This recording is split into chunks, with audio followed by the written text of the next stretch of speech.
روزے کا مفہوم۔ نمبر 1، اسلام کے 5 بنیادی ارکان ہیں جن میں سے ایک بنیادی رکن روزہ ہے۔ نمبر 2، روزہ اسلام کا چوتھا اہم ترین رکن اور تیسرا فریضہ ہے۔ نمبر 3، روزے کو عربی میں صوم کہتے ہیں۔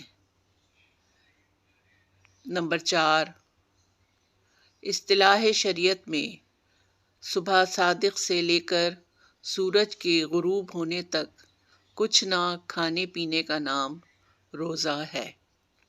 نمبر 5، روزہ ہر عاقل اور بالغ مسلمان مرد اور عورت پر فرض ہے۔ نمبر 6، رمضان کے روزے سن 2 ہجری میں فرض ہوئے۔ نمبر 7، سابقہ امتوں پر بھی روزے فرض تھے۔ نمبر 8، روزے کا اصل مقصد مسلمان کو پاک باز اور متقی بنانا ہے۔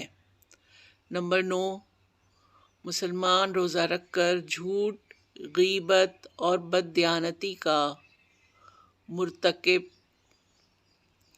رہے تو روزے کا مقصد فوت ہو جاتا ہے۔ نمبر 10، حدیث مبارکہ ہے، جس نے جھوٹ بولنا اور اس پر عمل کرنا نہیں چھوڑا، اگر اس نے کھانا پینا ترک کر دیا تو اللہ عز و جل کے نزدیک اس کی کوئی قدر نہیں۔